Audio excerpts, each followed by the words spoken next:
আমার কলকাতা নিউজ, কথা হবে সামনাসামনি।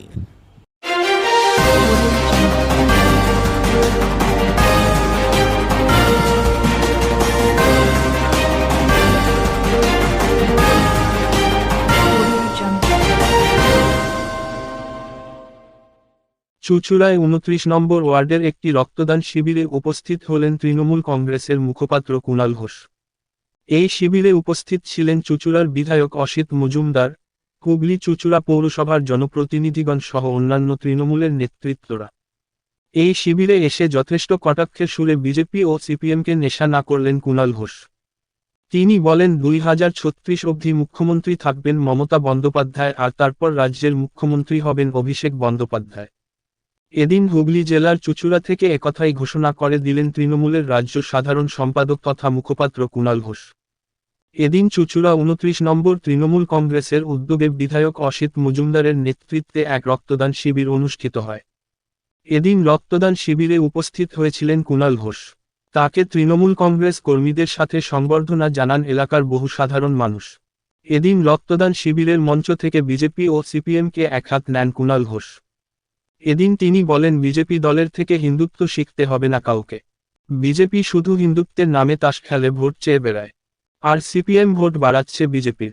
সিপিএম ক্ষমতায় থাকাকালীন রাজ্যের কোমর ভেঙে দিয়েছে, আর নেত্রী মমতা বন্দ্যোপাধ্যায় এর নেতৃত্বে বাংলা আবার সেজে উঠছে। সিপিএম দলের যারা এখন এই ব্রিগেড বা মিছিল করছে তারাই ভোটের সময় বিজেপি দলে ভোট দিয়ে বিজেপিকে শক্তি যোগায়, আর বিজেপি তৃণমূলের মধ্যে ঝামেলা লাগাবার চেষ্টা করেছে। আগে বিজেপি ঠিক করুক RSS BJP, Dilip Ghosh BJP, Sukanta BJP না শুভেন্দু বিজেপি, আদি বিজেপি না নব্য বিজেপি। বিজেপি ক্ষমতার অপব্যবহার করছে। যে সাংসদ এর সই নিয়ে সংসদ ভবনে হামলা চালালো সে সংসদ ভবনের ভিতরে বসে আছেন। আরেক বিজেপি সাংসদ যার বিরুদ্ধে দেশের সোনার মেয়েদের উপর অত্যাচারের অভিযোগ এসেছিল তার বিরুদ্ধেও কোনো ব্যবস্থা নেই।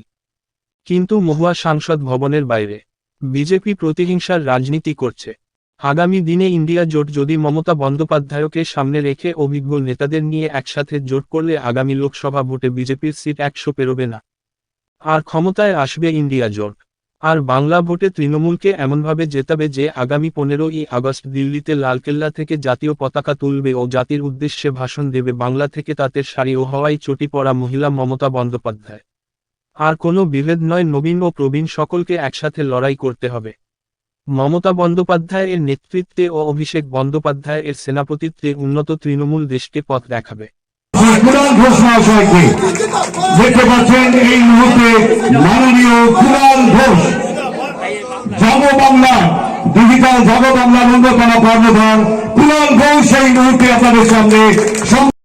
অসিতদার আন্তরিক অনুরোধ এবং এত বড় একটা প্রোগ্রাম, তাতে আসার অভিজ্ঞতা অর্জনটাও সেটাও একটা আকর্ষণ বটে। আর যেভাবে অসিতদা এবং উদ্যোক্তারা আন্তরিকভাবে আমন্ত্রণ করেছেন, ফলে আমি এখানে আসতে পেরে আমার খুবই ভালো লাগছে। অসিতদা রয়েছেন, শঙ্করবাবু রয়েছেন, রতিকান্ত বাবুরা রয়েছেন, পুরপিতারা, নেতৃত্ব সবাই রয়েছেন। হয়তো একটা বৃহত্তর পরিবার, একটা দল, আমরা সকলেই সহকর্মী, কেউ সিনিয়র কেউ জুনিয়র।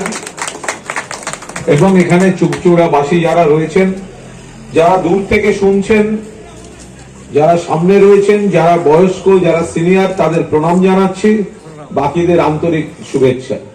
২০২৩ প্রায় পার হতে চলল। অনেক পাওয়া, হয়তো কিছু না পাওয়া।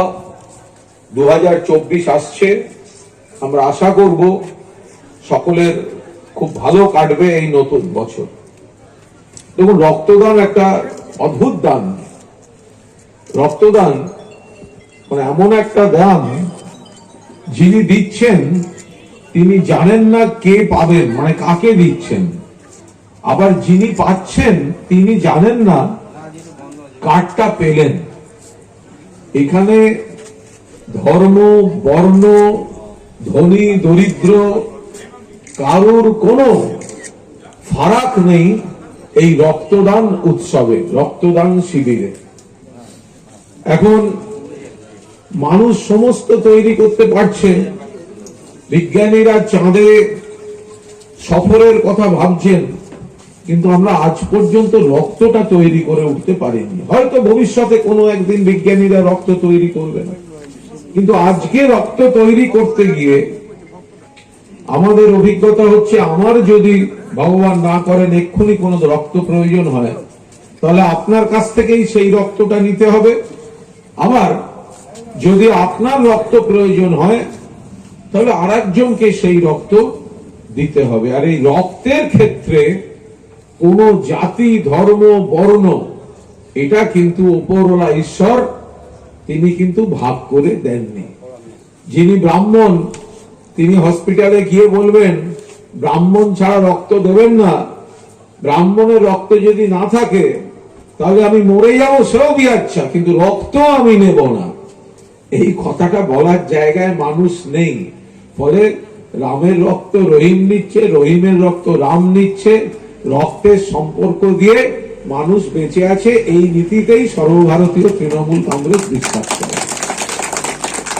আমরা রক্তদান শিবির, তবু আপনাদের এখানে আসার সৌভাগ্য যখন হয়েছে, আমরা মমতা বন্দ্যোপাধ্যায়ের নেতৃত্বে, অভিষেক বন্দ্যোপাধ্যায়ের সেনাপতিত্বে তৃণমূল কংগ্রেস করি।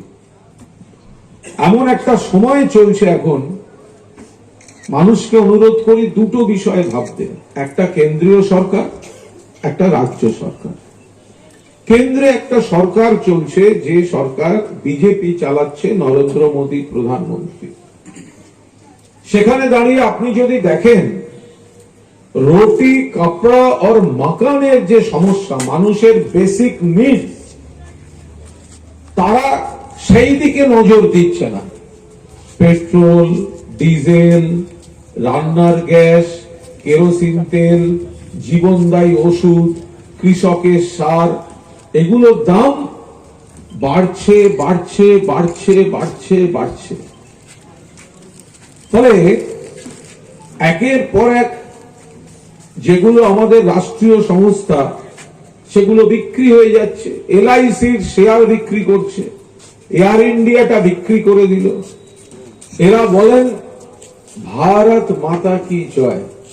আরে ভারত মায়ের সন্তান তো আমরাই, তোমরা ভারত মায়ের সন্তান, আর আমরা কি বানের জলে ভেসে এসেছি? আমরাও তো ভারত মায়ের সন্তান, কিন্তু মুখে বলবো ভারত মাতা কি জয়, আর মায়ের গলা থেকে গয়নাগুলো খুলে খোলা বাজারে বিক্রি করে দেবো, এটা কিন্তু ভারত মাতা কি জয় যাচ্ছে না।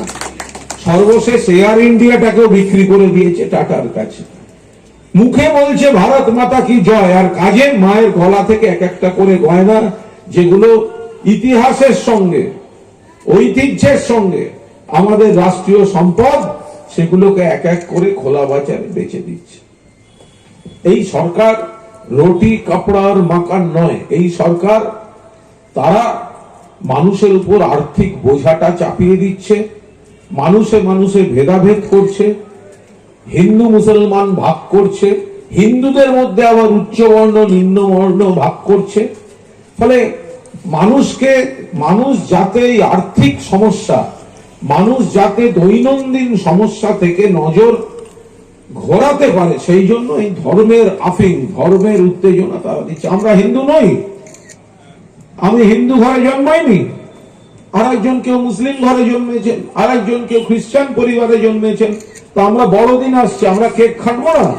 আমার ঠাকুর, আমার ঈশ্বর, আমার ঠাকুর আমি শিখেছি আমার ঠাকুমা, দিদিমা, মায়ের কাছ থেকে। তার জন্য তো ভারতীয় জনতা পার্টিকে লাগবে না যে আমার হিন্দুত্ব আমায় শেখাতে আসবে। শীতে রোদ্দুরে এত সুন্দর সূর্য উঠেছেন।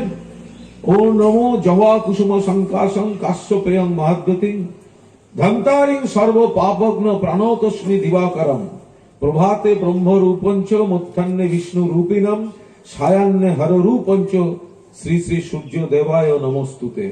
আমার ঠাকুমা শিখিয়েছেন, তার জন্য নরেন্দ্র মোদীর বিজেপিকে দরকার পড়েনি এটা শেখার জন্য। ফলে ওরা যেটা চাইছে, মানুষকে হিন্দু মুসলমানে ভাগ করে দাও, উগ্র হিন্দুত্বটা আমাদের দাও, এটা মানুষকে বোঝাতে হবে। এবং মানুষ বুঝছেন, আর মানুষ বুঝছেন বলেই 2021 সালে ডেলি প্যাসেঞ্জারি করার পরেও নরেন্দ্র মোদী অমিত শাহের মুখে ঝামা ঘষে বাড়ি পাঠিয়ে দিয়েছে বাংলার মানুষ। অসিতদা জিতেছেন অসিতদার মতো, আরো 200 বেশি বলেছিল আব কি বার 200 পার। মানুষ বুঝলেন 200 পারটা বলছে ভোটের পরে পেট্রোলের দামটাকে 200 পার করাবে বলে আব কি বার 200 পার। এই সরকারটা মানুষের সরকার নয়, এই সরকারটা অভিনয় করছে। মানুষের মধ্যে বিভেদ, ধর্মীয় উন্মাদনা এইগুলো সৃষ্টি করে মানুষকে বিভ্রান্ত করতে চাইছে, ধর্ম দিয়ে শুধু ক্ষমতায় থাকতে চায়। এই সরকার আমরা কোনো অবস্থাতে মানছি না। আর উল্টো দিকে মমতা বন্দ্যোপাধ্যায়ের সরকার, একদিকে রাস্তা, আলো, জল, বিদ্যুৎ এইসব, আর অন্যদিকে কন্যাশ্রী থেকে রূপশ্রী, স্বাস্থ্যসাথী থেকে লক্ষ্মীর ভান্ডার। অর্থাৎ কার্যত প্রতিটি পরিবারে, প্রতিটি বয়সের প্রতিটি মানুষের কাছে। ওপাশে কৃষক বন্ধু, আবার শ্রমিকদের জন্য আর একটা 50টা 60টা 70টা কর্মসূচি।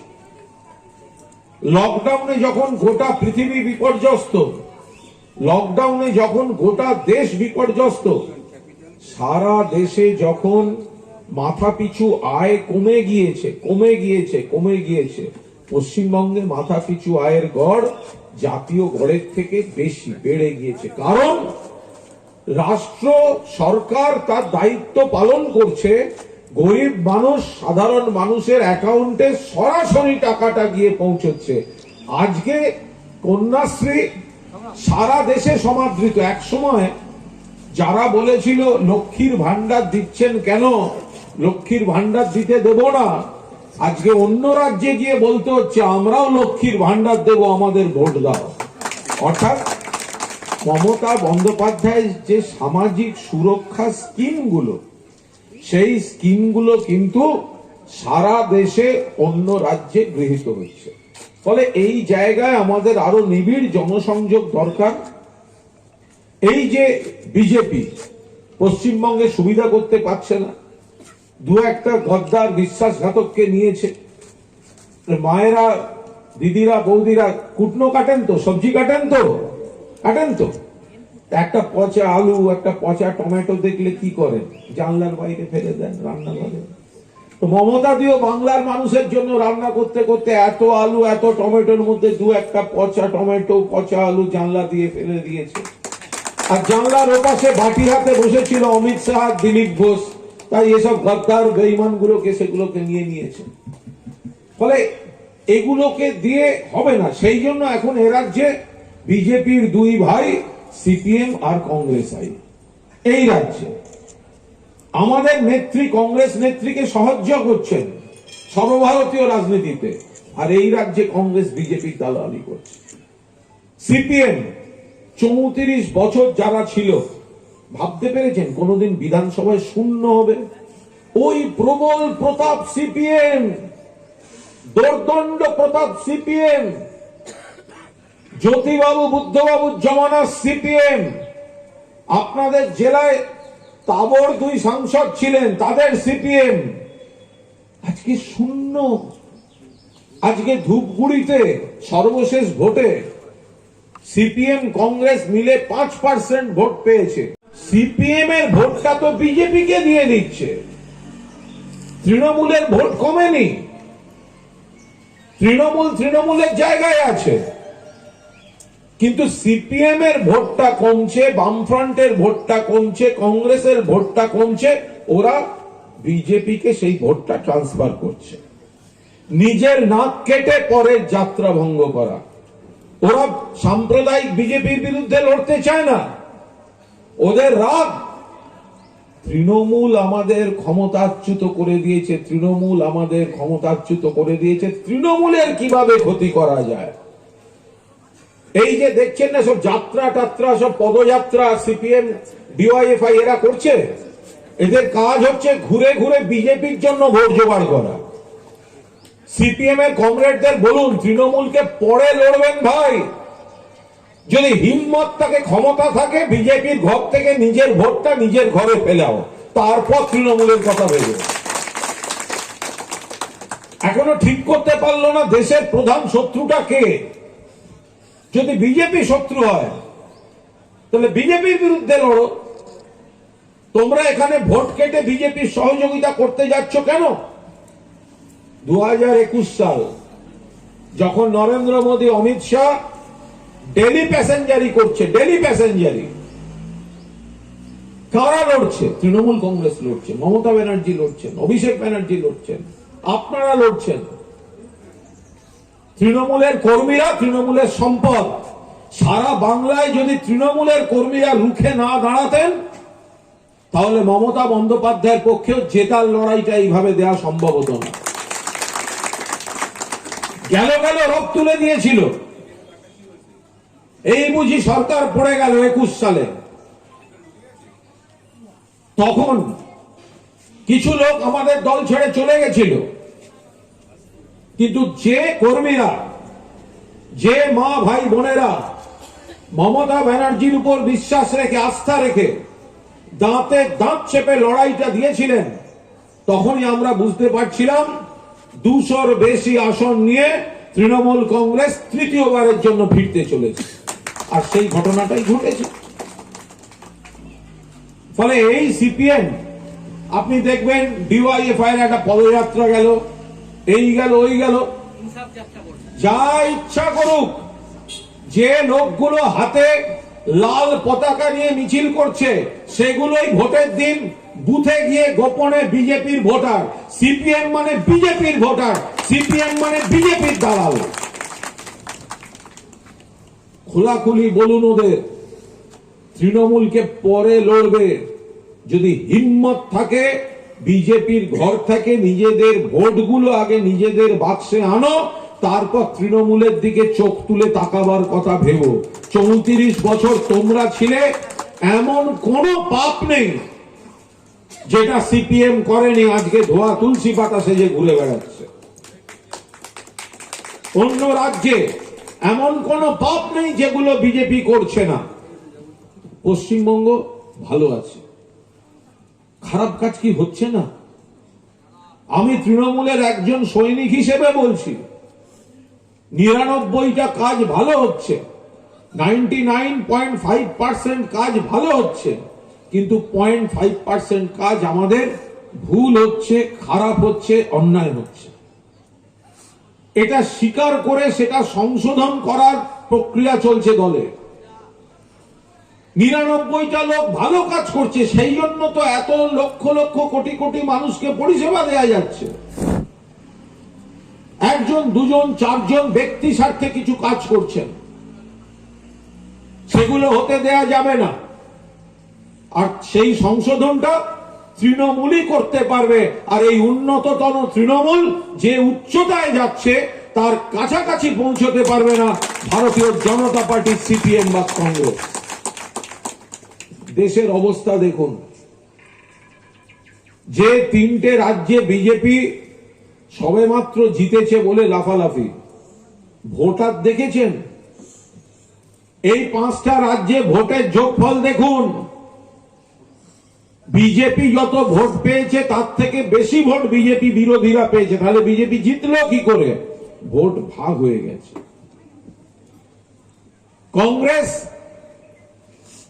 হেরে গিয়েছে, তাদের ভুল নীতিতে হেরে গিয়েছে। আমরা বলেছিলাম ইন্ডিয়া জোট যখন হয়েছে, জোটের স্পিরিট সামনে রেখে লড়াইটা লড়ো। মধ্যপ্রদেশ, রাজস্থান, জোটের স্পিরিট। কংগ্রেস বললো না আমরা একা একা লড়বো, একা একা লড়বো, হেরে গিয়েছে। সেই হার থেকে, ভুল থেকে শিক্ষা নিতে হবে। বিজেপিকে হারানো সম্ভব। এই লোকসভাতেই দেখবেন ওই রাজ্যগুলোতে বিজেপি ধাক্কা খাচ্ছে, কারণ কংগ্রেস ভুল থেকে শিক্ষা নিয়ে ইন্ডিয়া জোট, সেখানে মমতা ব্যানার্জির মতো সিনিয়র নেত্রী আছেন, অন্যান্য সিনিয়র নেতারা আছেন, তাদের সকলকে একসঙ্গে জোটবদ্ধভাবে সামনে রেখে লড়তে হবে। আর মমতা ব্যানার্জি 7 বারের সাংসদ, 4 বারের কেন্দ্রীয় মন্ত্রী, 2 বারের রেল মন্ত্রী, সালে বিজেপিকে মুখে ঝামা ঘষে বাড়ি পাঠিয়ে দেওয়া নেত্রী। ফলে মমতা বন্দ্যোপাধ্যায়কে সামনে রেখে, তার অভিজ্ঞতাকে সামনে রেখে, তার পরামর্শকে মেনে যদি ইন্ডিয়া জোট চলে, তাহলে আগামী 24-এ 15ই আগস্ট যখন জাতীয় পতাকা তুলবেন লাল কেল্লা থেকে প্রধানমন্ত্রী, যখন জাতীয় পতাকা তোলার পর জাতির উদ্দেশ্যে ভাষণ দেবেন, সেই জাতির উদ্দেশ্যে ভাষণ দেবেন হাওয়াই চপ্পল পরা, বাংলার তাঁতের শাড়ি পরা, বাংলার ঘরের মেয়ে মমতা ব্যানার্জি, এবং সেটা সম্ভব। তৃণমূলের 200 সাংসদ হবে না, সেটা আমরাও জানি। কমরেড জ্যোতি বসু যেদিন প্রধানমন্ত্রী হতে গেছিলেন, কটা সাংসদ ছিল? কটা? এটা সংসদীয় গণতন্ত্র। যে যেখানে শক্তিশালী, আগে বিজেপিকে হারাতে হবে, এরপর যিনি যোগ্যতম, অভিজ্ঞতম, তাকে সামনে রেখে সরকার গঠন করতে হবে। ফলে আমাদের দেশে বিশ্বনাথ প্রতাপ সিং, চরণ সিং, দেবে গৌড়া, চন্দ্রশেখর, আইকে গুজরাল, তারা যেমন প্রধানমন্ত্রী হয়েছেন, তাদের থেকে কয়েকশো গুণ বেশি যোগ্য, উপযুক্ত, শক্তিশালী মাস লিডার মমতা বন্দ্যোপাধ্যায়কে সামনে রেখে ইন্ডিয়া জোট লড়াই করুক। আমরা সেই বার্তা নিয়ে লোকসভায় যাব। তো এখানে তো লোকসভায় আবার তৃণমূলকে জয়যুক্ত করার জায়গা চলে আসবে। যারা কেন্দ্রে মানুষের স্বার্থে, আজকে দেখছেন একের পর এক জনবিরোধী নীতি নিয়ে চলেছে, সেখানে সংখ্যাগরিষ্ঠতার জোর দেখাচ্ছে। আমরা বলছি প্রতিবাদী কণ্ঠ চাই, সরকার গঠনও করতে হবে, আবার বাংলার স্বার্থে সরব হতে হবে। 100 দিনের টাকা দিচ্ছে না। কেন্দ্রীয় সরকার রিপোর্ট দিল 100 দিনের কাজে বাংলা হচ্ছে দেশে 1 নম্বর, ফার্স্ট বয়। টাকা বন্ধ করে দিল। কেন? না বাংলার মানুষ উপকৃত হচ্ছেন। লাভ কার উপর? বাংলার মানুষের উপর। অমিত শাহ এসেছিলেন ধর্মতলায়, একটা ফাঁকা মিটিং এ দাঁড়িয়ে বলে গেলেন বাংলাকে এমন ভাবে ভোট দিন যেন বাংলাই প্রধানমন্ত্রী ঠিক করে। বলছি অমিত শাহজি, আপনাকে ভাবতে হবে না, বাংলা এমন ভাবে ভোট দেবে যে বাংলা শুধু প্রধানমন্ত্রী ঠিক করবে না, বাংলা থেকেই প্রধানমন্ত্রীটা পাঠাবে। এটা সম্ভব। এই বিশ্বাস, এই প্রত্যয় রেখে মানুষ যদি আমাদের কোনো ভুল ধরেন, তর্ক করবেন না। আমাদের কিছু ভুল হচ্ছে, সেই ভুলটা সংশোধনের আমরা চেষ্টা করছি। অন্য দলে সেসব হয় না। আপনি দেখুন, মহিলা কুস্তিগীরদের ওপর অত্যাচার করেছিল ওদের এক এমপি, শ্লীলতাহানির অভিযোগ আমাদের সোনার মেয়েদের বিরুদ্ধে, তাকে পার্লামেন্টে বসিয়ে রেখে দিয়ে নিয়ে যে প্রশ্ন করেছিল, সেই মহুয়া মৈত্রকে বাইরে বার করে দিয়েছে। অর্থাৎ এই শক্তিটাকে কোনো অবস্থায়, যত দিন যাবে, ডিসেম্বর, জানুয়ারি, এরা উগ্র হিন্দুত্বের হাওয়া তুলবে, হাওয়া তুলবে, হাওয়া তুলবে। হিন্দু আমরাও, হিন্দু ভাইদের বলুন, পশ্চিমবঙ্গে দুর্গাপুজো হতো, ওরা বলতো পশ্চিমবঙ্গে দুর্গাপুজো হয় না। আর যেদিন ইউনেস্কো বলল পৃথিবী স্বীকৃতি দিচ্ছে পশ্চিমবঙ্গের দুর্গাপুজোকে, এখন ওরা তার মধ্যে ঢুকতে চাইছে। এইভাবে হতে পারে না। পশ্চিমবঙ্গ ভালো আছে, পশ্চিমবঙ্গ ঠিক আছে। ভুল ত্রুটি শুধরে মমতাদির নেতৃত্বে, অভিষেকের সেনাপতিত্বে আমরা এগোচ্ছি। এবং আপনারা এখানে যারা কাউন্সিলর রয়েছেন, বিধায়ক তো বটেই, কাউন্সিলররা অভূতপূর্ব গুরুত্বপূর্ণ ভূমিকা পালন করেন গ্রামের দিকে, পঞ্চায়েতের। আপনারা সরকারের মুখ, আপনারা দলের মুখ। মানুষ আপনাদের দেখছে, আপনার কাছে কথা বলছে, আপনাকে রোজ দেখছে, আপনার কাছ থেকে পরিষেবা পাচ্ছে। ফলে ওখানে আপনি মমতা বন্দ্যোপাধ্যায়ের প্রতিনিধি। আপনি যে সিম্বলটায় ভোট পেয়েছেন, ঘাসের ওপর জোড়া ফুল, মমতা বন্দ্যোপাধ্যায়ের সিম্বল, মমতা বন্দ্যোপাধ্যায়ের ছবি। আপনি তৃণমূল কংগ্রেসের প্রতিনিধি। আরো নিবিড় জনসংযোগ, আপনারা প্রচুর পরিশ্রম করেন। কাউন্সিলর, বিধায়ক, সাংসদরা, আমাদের সারা রাজ্যে যারা আছেন তারা প্রচুর প্রচুর পরিশ্রম করেন। কিন্তু এই কমাস, এই পার্থক্যটা মানুষকে বোঝাতে হবে। আর মা বোনদের বলবেন যে অযোধ্যায় রাম মন্দির শোনাচ্ছে, ভগবান রামকে তো আমরাও শ্রদ্ধা করি, আমরাও পুজো করি, কিন্তু মা বোনেদের ভেবে দেখতে হবে এই বিজেপি কিন্তু জয় শ্রীরাম বলে, জয় সীতারাম বলে না। বিজেপির রামায়ণে সীতার কোনো জায়গা নেই। মা সীতাকে কিন্তু অযোধ্যার রাজ সিংহাসনে দ্বারা থাকতে দেননি।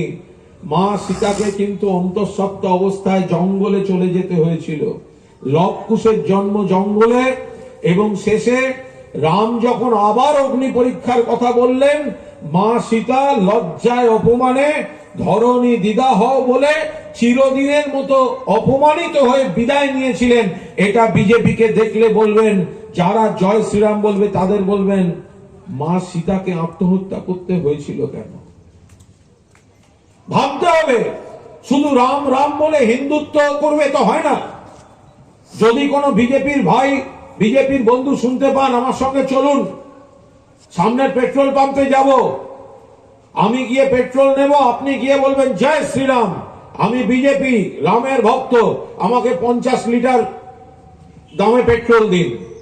যেদিনকে জয় শ্রীরাম বললে 50 টাকা লিটারে পেট্রোল দেবে, 30 টাকায় ডিজেল দেবে, 100 টাকায় গ্যাস দেবে, সেদিন জয় শ্রীরাম বলবো। তার আগে শুধু ভুল বোঝাবার জন্য জয় শ্রীরাম বলবো না। রামকে পুজো করলে আমার মা ঠাকুমার ঠাকুর ঘরে যে ছবি আছে সেখানে পুজো করব। বিজেপির মিছিল ঠাকুর দেবতাকে পুজো করার মিছিল নয়। ফলে এইগুলো আমরা বোঝাবো, আমরা সবাই একসঙ্গে থাকবো, এই লড়াইটা আমরা নিয়ে যাব। অনেকে শকুনের মতো নজর রেখেছে তৃণমূল কংগ্রেসের উপর। তৃণমূলকে ভাঙতে পারলে, তৃণমূলকে ক্ষতি করতে পারলে, তৃণমূলের দুর্বল করতে পারলে পশ্চিমবঙ্গ দখল করে নেওয়া যাবে। সেগুড়ে বালি, সেগুড়ে বালি 2036 অব্দি মুখ্যমন্ত্রী থাকবেন মমতা বন্দ্যোপাধ্যায়, তারপর মুখ্যমন্ত্রী হবেন অভিষেক বন্দ্যোপাধ্যায়। তৃণমূল সরকার থাকবে, চলবে। নতুন নতুন ছেলেদের আনুন, নতুন নতুন ছেলেদের তৈরি করুন। আর সিপিএম বা বিজেপি যখন নতুন প্রজন্মকে ভুল বোঝাতে যাবে, ওদের বলবেন, ওদের বলে দেবেন যে ইংরেজি তুলে দিয়েছিল কে? সিপিএম। আজকে নতুন প্রজন্ম দেখাচ্ছ তোমরা। কম্পিউটার ঢুকতে দিল কে? বলেছিল কংগ্রেস, তখন তৃণমূল ছিল না, মমতাদি সাপোর্ট করেছিলেন। আর বাধা দিয়েছিল কে? সিপিএম। হংকং ব্যাংকের ব্রাঞ্চ গড়িয়াহাটে বন্ধ করে, ভাঙচুর করে, কম্পিউটার ঢুকতে দেব না, মানুষের চাকরি চলে যাবে। একের পর এক প্রজন্মকে অন্য রাজ্যে চলে যেতে হলো। আজকে আইটিতে আমরা পিছিয়ে, কারণ অনেক আগে আমাদের প্রজন্মগুলোকে নিয়ে চলে গেছে হায়দ্রাবাদ, দিল্লি, বোম্বে, নয়ডা, চেন্নাই, ব্যাঙ্গালোর, তারা নিয়ে চলে গেছে। এর জন্য দায়ী সিপিএম। আজকে সিপিএম এর মিছিলে যে ইয়াং ছেলেদের, যে দু একজনকে দেখা যাচ্ছে, তারা তাদের রাজনৈতিক পূর্বসূরীদের অপকীর্তিগুলো জানে না। যখন বক্তৃতা করবেন বিজেপির জনবিরোধী নীতির পাশাপাশি সিপিএম কি করে গেছে সেটাও মনে করিয়ে দেবেন। এই রাজ্যের কোমর ভেঙে দিয়ে গেছে সিপিএম।